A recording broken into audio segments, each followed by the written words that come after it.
The CBS Radio Mystery Theater presents...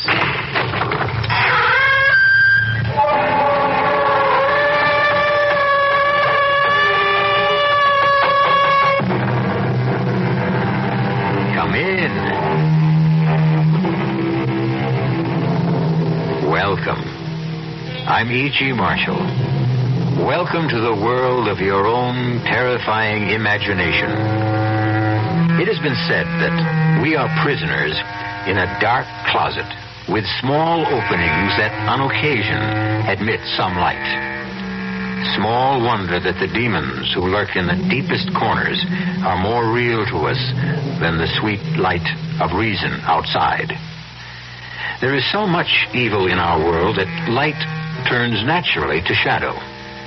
Even the love of Stephen and Amelia Stampler for their son Michael is converted to suspicion in this dark closet we live in. Reverend Stokes, I don't want a theological debate. I want you to tell your congregation the truth. And what is that, Dr. Stampler? That my son Michael conducts his lab experiments for scientific purposes. And shall I ask them to believe in coincidence? What coincidence? That a peaceful town is ripped apart every time your son returns. That cattle die for no reason at all. That we are suffering epidemics and the worst drought in our history. All because of coincidence? Yes. This is the 20th century. What else could it be? Ask your son, Dr. Stampler. Ask your son, Michael, if he's just doing lab experiments.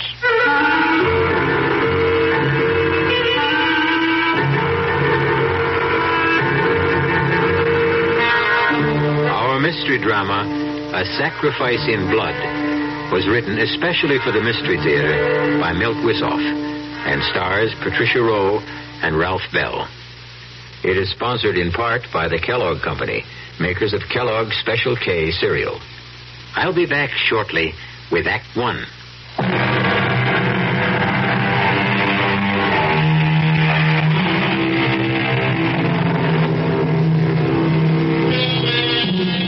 And now it is time to turn to the macabre and nightmare world where there is no shortage of blood.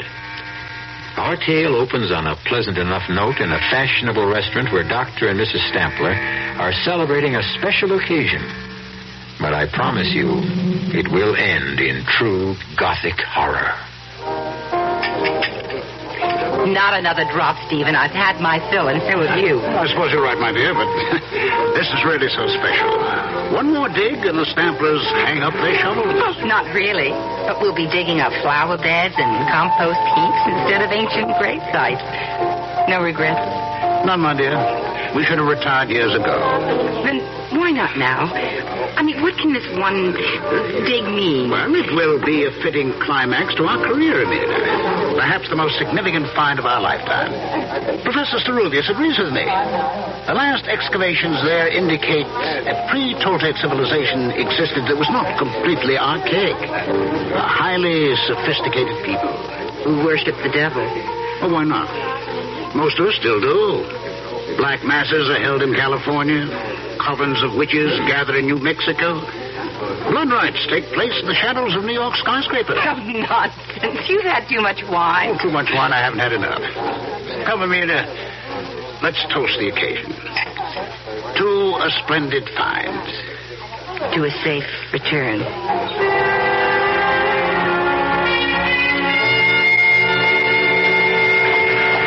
Dr. Stampler?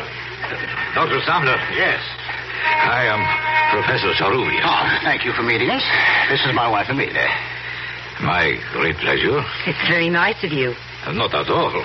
Oh, here, let me put your bags in, please. Will you get in? I can't tell you how I've looked forward to meeting you, Professor.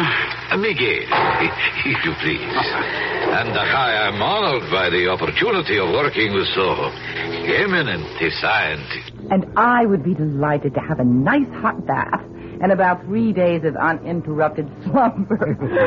Oh, planes are almost as uncomfortable after 10 hours of flight as the small donkeys we rode to the Shenandoah site. The Toltecs have always been regarded as the earliest civilization in the Americas.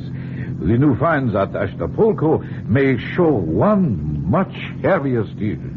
You really believe it was a civilization? Oh, most certainly. Not by our standards, perhaps, but certainly in its day. You shall have the opportunity to see for yourselves. We leave at 5 a.m. Monday morning. But that's 3 days away. Why the delay? There is much preparation, including the paperwork. You shall get some rest, and I will have the pleasure of acting as your host, if you will permit it. Of course. And forgive my impatience.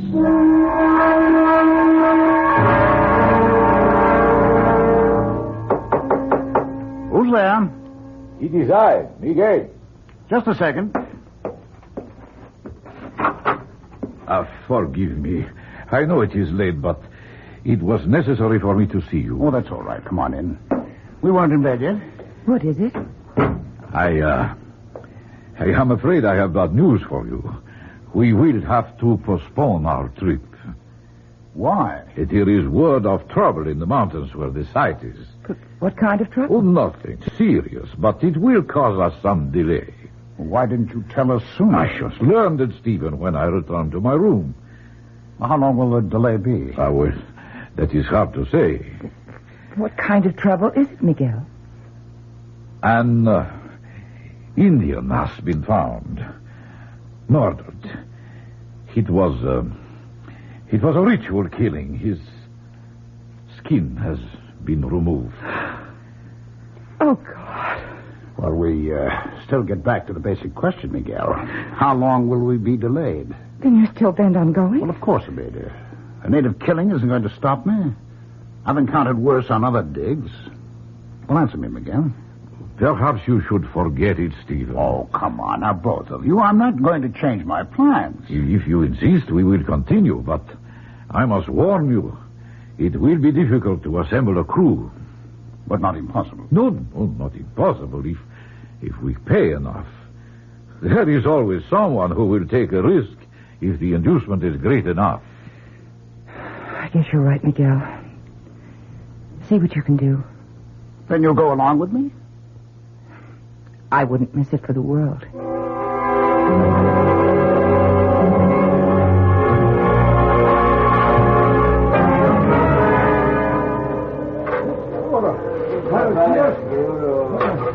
They're not making much headway, Miguel. Can't they dig any faster? We are up very high, Stephen. More than 10,000 feet. It is not conducive to strenuous exertion. They didn't display too much zeal on the climb, either. Well, they're not used to the altitude. Why didn't we get men who are? But you know the answer. No one else would come. You haven't seen anyone else since we got up here. They know better. They have broken through to a new chamber. Well, I hope it's more fruitful than the last one. Let's go take a look. Look there. They have an opening wide enough to go through. May I? Of course. This is your excavation, Stephen. Are you all right? Yes. Come on in. My God. It's so still in here. Even echoes die after thousands of years. We seem to be in the anteroom. I imagine the main chamber is just through those doors. It would appear so. Get the men in here. We've got to get those doors open, and it looks like one heck of a job. Siga pronto. No quiero entrarlo. Siga. No. Siga pronto. Well, what are they waiting for? They will not enter. Well, tell them they'll get docked if they're not in here pronto. It is no use. They will not come. All right, then we'll get the doors open by ourselves. Let's see how thick they are. Throw me a hammer, will you? It's pretty solid, Miguel.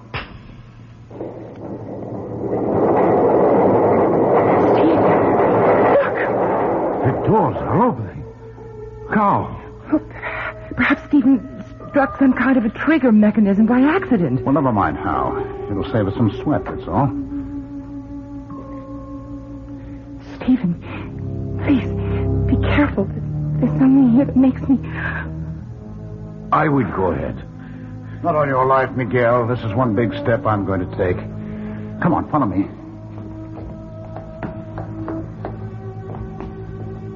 Good Lord.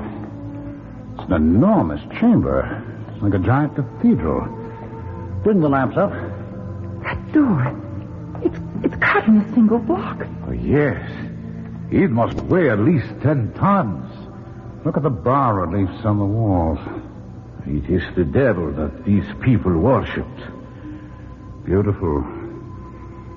Sinister, malevolent, but beautiful. Bring the lamps forward.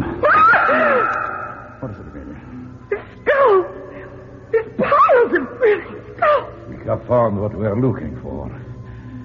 The sacrificial chambers of the temple. Yes, you're right, Miguel. Can you make out these inscriptions? I see, yes. They tell the story of the ritual. These were incense burners where human hearts smoked. The skulls piled at the base of that enormous slab of stone were sacrificed on that altar. What's that? Well, Miguel just described it, my dear. The stone slab was the altar. No, I mean in the center of the altar. Probably the debris of centuries. I just saw something stir. It's a baby. Completely naked. On that cold stone. Oh, a poor child. Now. There now. Oh, he's lovely. He's so warm. Well, how could he be warm? It's so cold and damp in here. Well, he must have been left here a few minutes ago. Well, perhaps someone left him as a warning to us. But impossible. There is no other entrance beside the stone doors, not even windows. This was the sacrificial chamber of these ancient people. Well, then how, Miguel? I don't know. And I'm afraid the answer, if we ever find it, will not be pleasant. Well, at least whoever left him had sense enough to leave some protection. There's a woven mat on the altar. See? And that is one of the mysteries that troubles me. What are you saying, Miguel? The fabric the child is lying on. Examine it. Yes. Yes, I see what you mean. It was woven when the temple was new.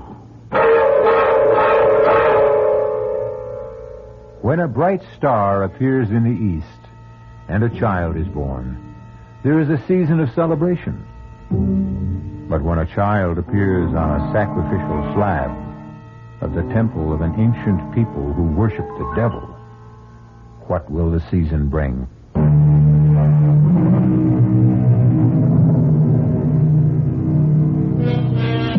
We live by the philosophy that no one is born evil, that only time and circumstance can corrupt the innocence of an infant.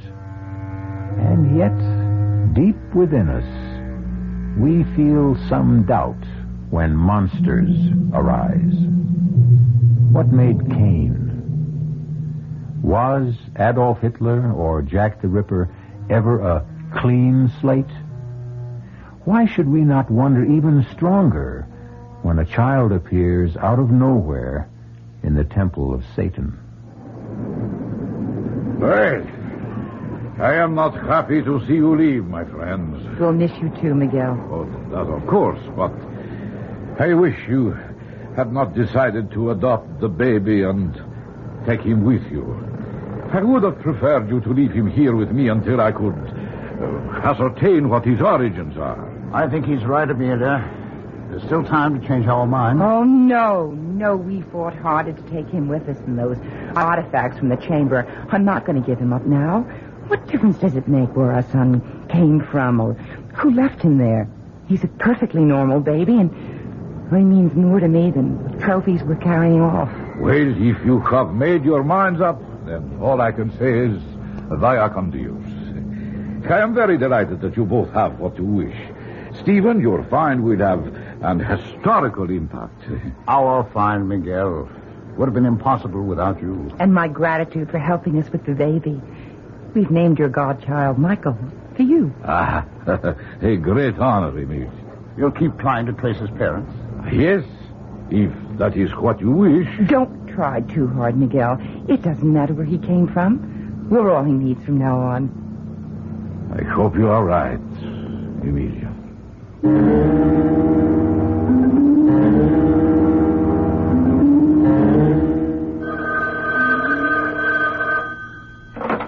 Stamper here. Oh, no. I'm sorry. That will have to wait. And look, another thing, don't set up any more interviews. My wife and I have had it. All right, I'll let you know. Right.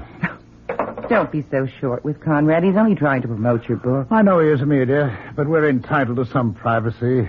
We've been back home for almost a year now, and I'm sick of interviews and publicity. The people poking around here. Oh, you know you don't mean that. You're positively glowing with success. Yeah. You proved your theory about the pre-Celtic people, the influence they had on earlier civilizations, and, well, just look at the results. Academic honors and, the fantastic sale of your books on the expedition. This year's been good for you, Steve. Well, of course it has, Amelia, but if we hadn't gone on that bloody trip, we'd have some peace at least. We wouldn't have Michael. Well, no, you're right, my dear. Oh, he's quite a handful for a kid his age. Only a year old, he's been walking for months. And he's such a good-looking child. He's so well-behaved. Oh, too well-behaved. You know, it's scary. He hardly makes any sounds at all. Oh, count your blessings. Our neighbors envy us so. They want to know how I discipline Michael. He's such an angel. Doesn't need any discipline. Well, maybe he does, but I do. I've got to finish my notes for the lecture tour. Are you sure you won't come with me, Amelia? Well, who'd look after Michael? Well, Karen. She's perfectly capable. Oh, nonsense. I mean, you'll be gone a month. And he needs me. So do I. Oh, don't tell me you're jealous. Oh, no. But I am disturbed. You've got to give a little, and don't try to smother him. It's no good for either of you.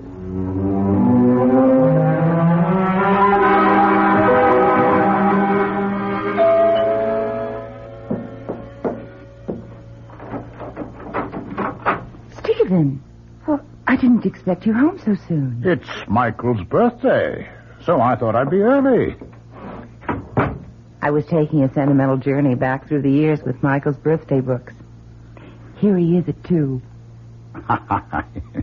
Yes, I remember.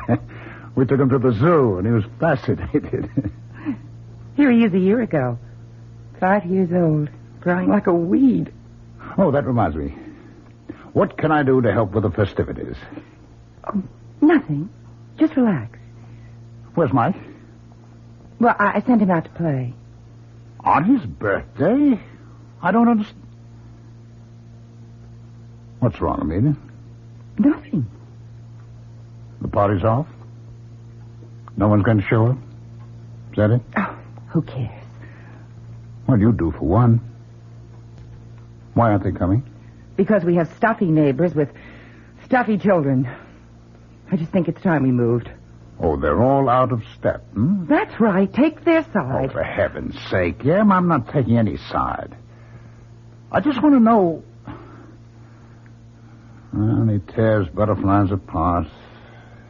Yanks legs off frogs. Well, he's inherited your scientific curiosity. Oh, you know that's impossible. Well, I mean, you set an example for him.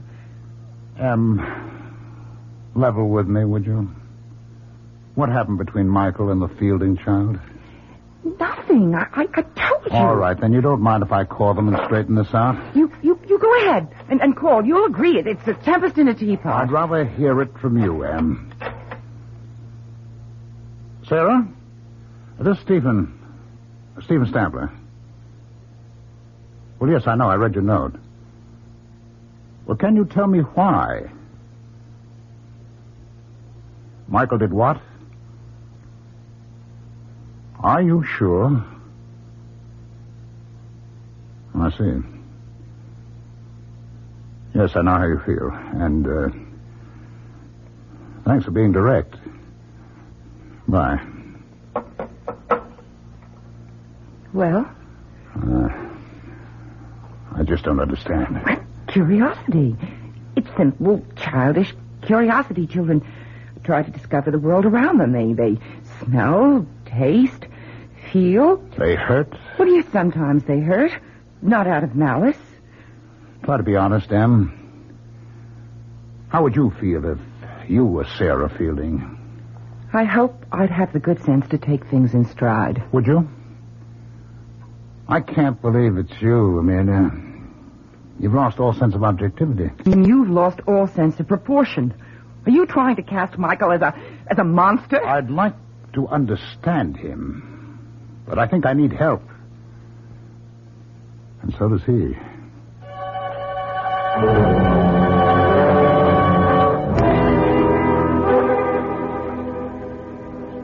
Amelia? Oh, there you are. How are the silver bells? Fine. But the cockle shells are a bit droopy, and so am I. Oh, nonsense. Very gallant, Stephen. But age is beginning to catch up.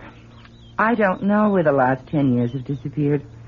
Seems only yesterday that Michael was 6, entering school for the first time. Now he's almost grown. 17. Oh, my, you look handsome today. You're even wearing a tie. Yes, so I have. What's the occasion? We have a friend in town, old Ceruvius. Oh, I didn't know he was in the States. Well, neither did I. He's consulting with the museum people, and he'd like to see us. I asked him out to lunch. Oh, that was thoughtful. Now, there's no need to fuss, Amelia. Of course not. I'll get the soil off my hands and throw something together if Miguel doesn't mind. I certainly don't. Well, thank you, Anne. Is there anything I can get from town for you? No, just hurry back. Ceruvius is dying to see Mike. What time is Mike due here? Oh, dear, I forgot to tell you. There was a letter from Michael in the morning mail. He's staying at the academy through the holidays. Well, that's odd. Did he say why? Well, he wants to catch up with some school work, and there's an experiment going in the lab. He just can't leave. Well, that's too bad. Miguel was looking forward to a visit with Mike. He made quite a point of it.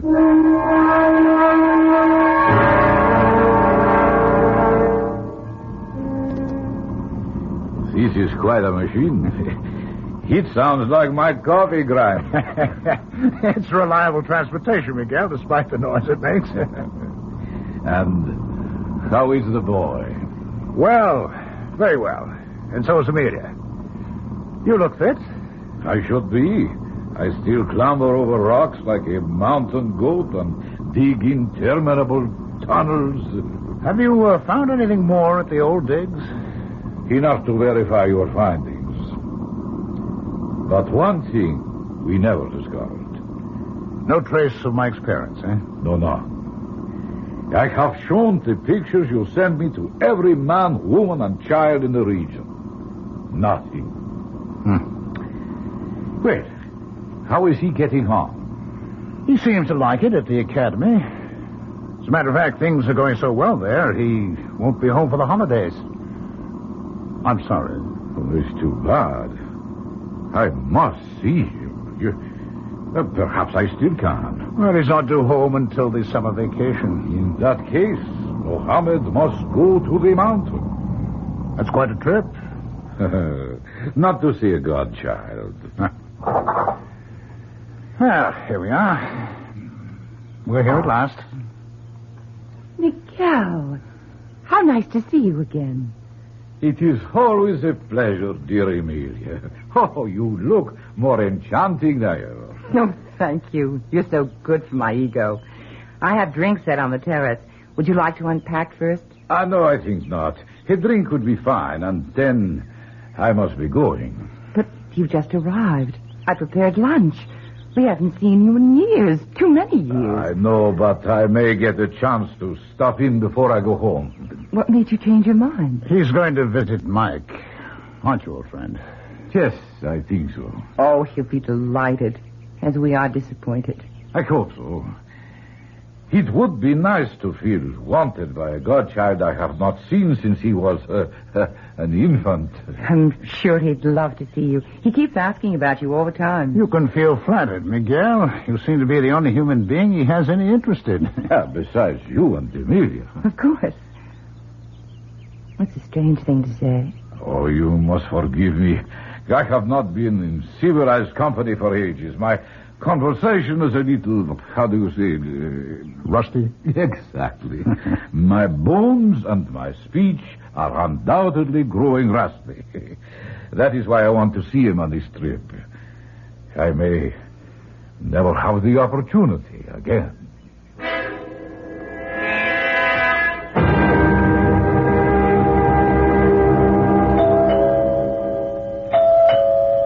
Could you get that, Stephen?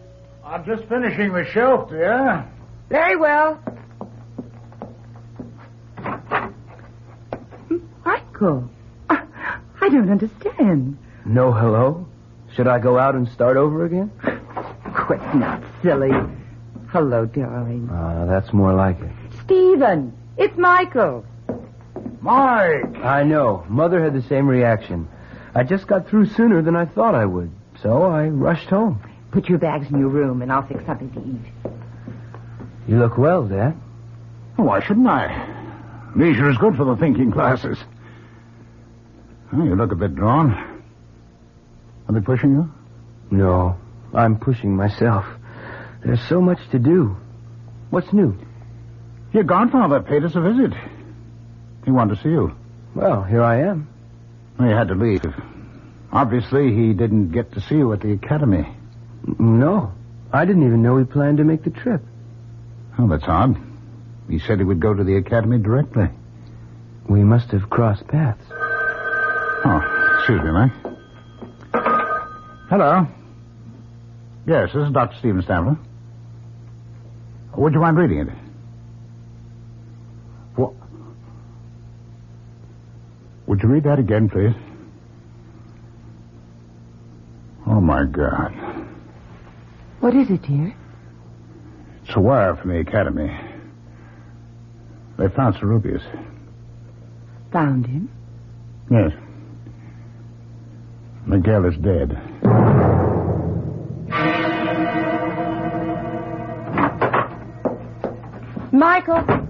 Michael, are you home? He's out, Amelia. His car's gone. Strange. He seemed under the weather this morning. And he didn't want to attend the funeral. Oh, nonsense. He just wasn't feeling well. You still believe that act after all these years? You know, he's always avoided unpleasantness that way. Well, it was unpleasant, Stephen. An old friend to go that way. All right, Anne. It's all over. What could have done it? You mean who, Anne? No, I don't. Nothing human could have been responsible for Miguel's death. I wonder. You wonder what, Dad? Where did you come from, Michael? You startled me. I was in the garage. My fan belt's loose. I was tightening it. You should have come to the funeral. What for? I never saw Professor Cerubius. He was your godfather. You were his namesake. I wasn't feeling so hot anyway. I thought I was coming down with something. How do you feel now? Better, I think. You look healthy enough to me. Well, that doesn't mean a thing. I'll put the tea up, and then it's off to bed with you. She still thinks you're a child, Mike. I know. I want to talk to you, Dad. That's why I came home from school. Well, that's true. I really don't know what I want to do. I think I've had the academy. But you said you liked it there. You're doing well? I know, but I can't make the scene there anymore. Too much work? No, not really. I'm just not on to some of the stuff I've got to handle there. The creeps in Fairmount are still living in the 17th century. They'd have witch burning if the law didn't forbid it. What's that got to do with you? Well, some of my experiments have got them on the warpath. I thought you were working in the physical sciences. Well, not exactly. I've been going beyond that. Like what? Well, for one thing, ESP. You've always felt I had it. Well, that's not considered supernatural today. Yeah, I know, but the townies think it is. Well, that's all the fuss I think you should stay on. It never pays to bow down to ignorance. I'm glad you see it that way, Dad. Oh, but there's more, isn't there, huh? What do you know about my people? Where I come from? Not too much. How about Cerubius? Well, he thought he was on to something. He was on his way to talk to you about it. Too too bad we missed each other. Did you? Well, of course. I told you I was on my way back here when I heard... That's not exactly what happened, Mike. He called me from the airport when he landed. What did he say? I don't know. Amelia and I were out. He left a message with our answering service. He said he was going right out to see you. That he had phoned ahead. I never heard from him. And that if anything happened, there was a letter that he was mailing to us. Well, then you did hear from him. By mail, at least. We never received the letter. Did you? Now you're accusing me of tampering with your mail? I'm only asking, Michael. Do you really think I saw Cerubius that night? Did you, Mike? You're as bad as the townspeople. What do you want to hear? A full confession? Oh, okay. I saw the old man. I killed him. Is that enough? Or do you want me to invent the gory details, too?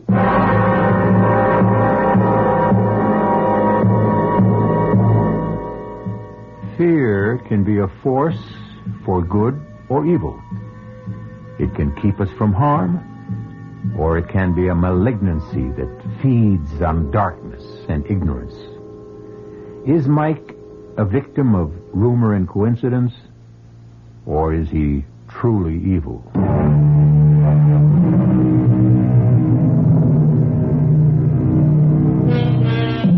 There is a peculiar kind of fear we call courage that makes us go on when all we want to do is find peace and shelter.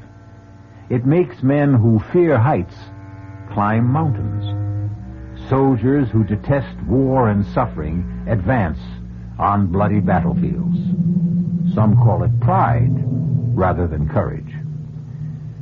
Choose now. Retreat now and regret it, or go on with me to Act 3. Mark, I've just heard from the police. They're still running down leads on the murder of Cerubius, but they admit it seems hopeless. Too bad. Did you ever get the letter he said he mailed you? No, I don't know what happened. Neither do I. How are you doing in the workshop? I don't know. Thank God frogs are such fast breeders. I killed them off so fast. No results? Only with our neighbors. They seem to connect my frogs with everything bad that's happening. The Gilmore child comes down with meningitis, my frogs are responsible. The drought and the unusual heat, the salmonella outbreak, all part of my wicked machinations. How would you like to come out of retirement, both of you? What do you mean? I'd like to go back to the place you found me, to see if I can trace my origins. Maybe I'll find myself then. Well, I don't know, Mike. I just hadn't thought about it. Well, then don't. Let's just do it. Oh, Father! It's a gift from our loving neighbors. It's a wreck. There's a note attached to it. Let me see that, Mike. This is your last warning. Leave, or we will send you back to the hell where you belong. They're not all clods after all. Someone has imagination and a gift of expression. This is no laughing matter, Mike. I'm going to find out who's responsible for this outrage.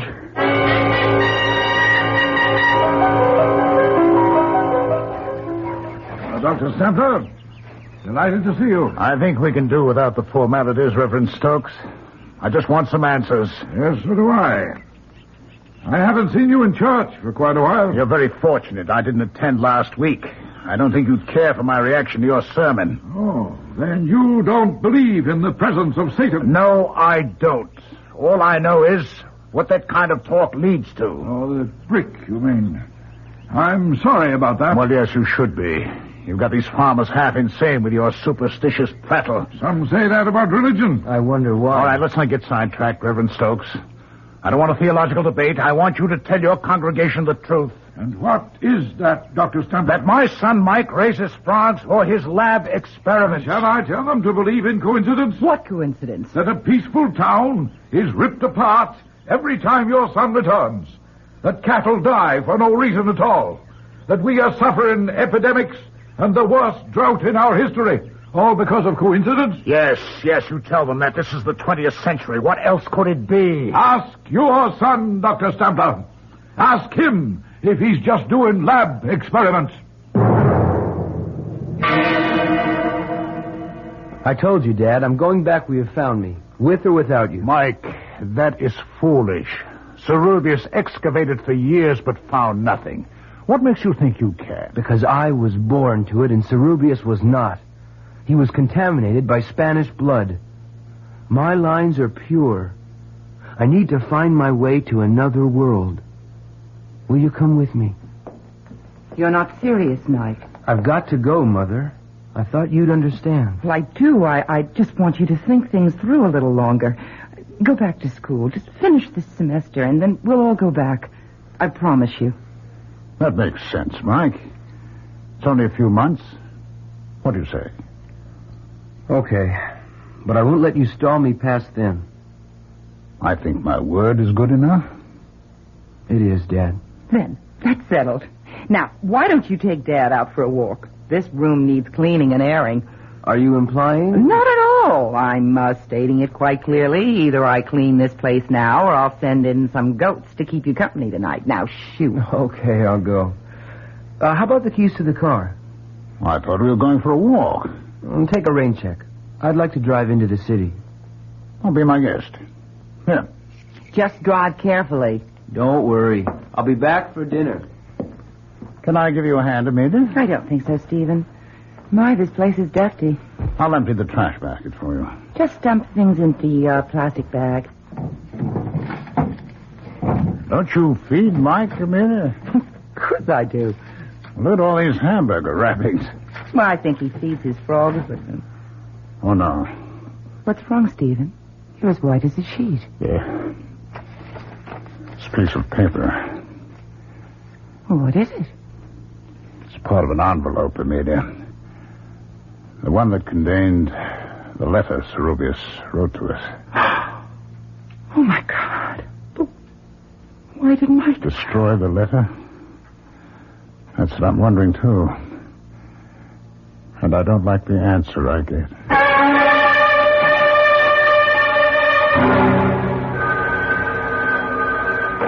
Hello. Yes, this is Dr. Stampler. He what?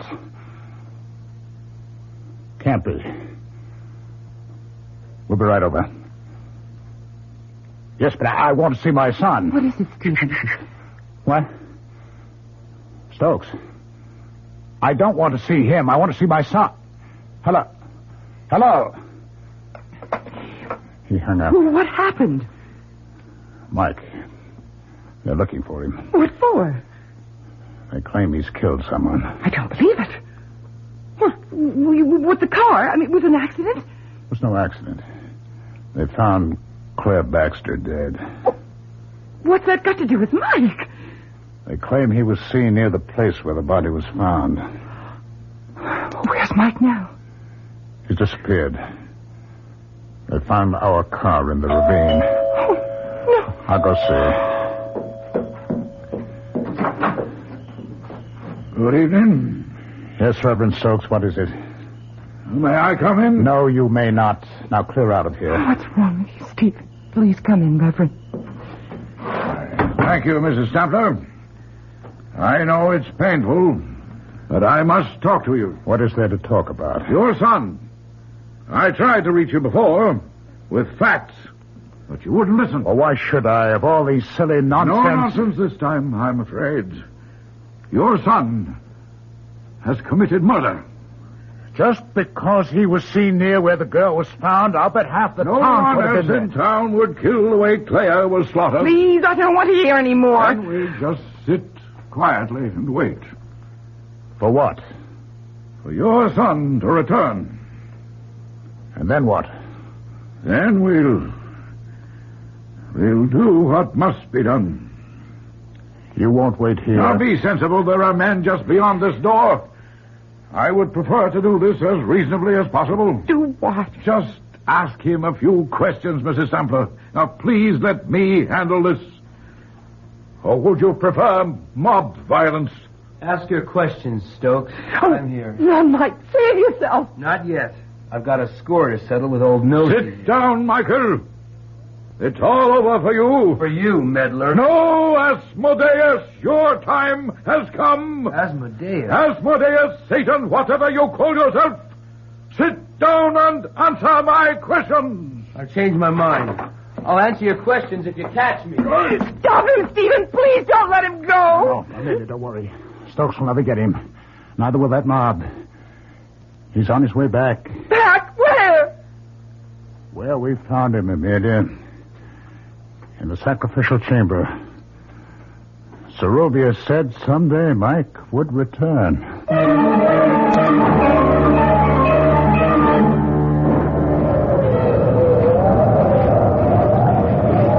Just a while longer, Amelia.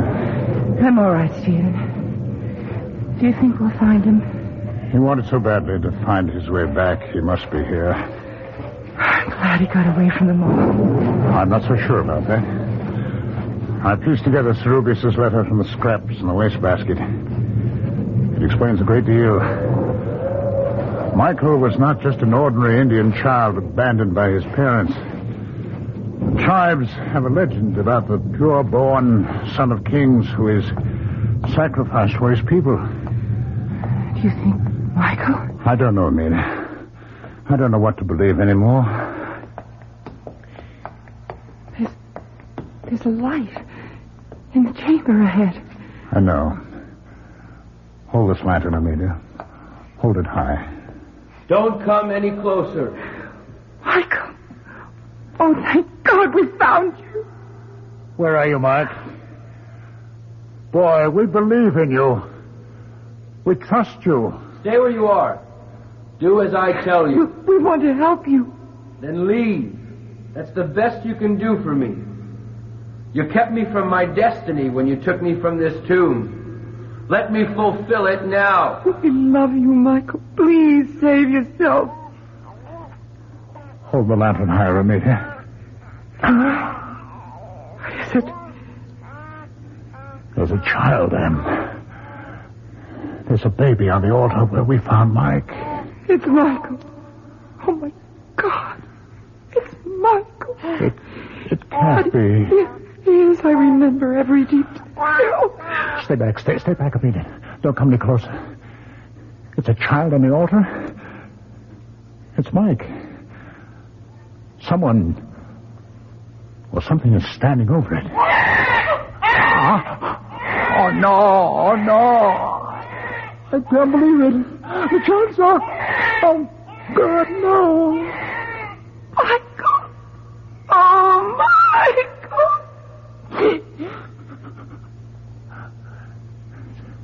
It's too late, Amelia. It's all over now. Whoever it was has disappeared, Amelia. He's gone. A child is born, becomes a man, then dies. The natural order of things. No one can upset it. But not in the case of Michael Stampler, or whatever his true name was. He was plucked out of antiquity by accident and returned there by desire. Our cast included Patricia Rowe, Ralph Bell, Don Scardino, and Ian Martin. The entire production was under the direction of Hyman Brown. This is E.G. Marshall inviting you to return to our Mystery Theater for another adventure in the macabre. Until next time, pleasant dreams.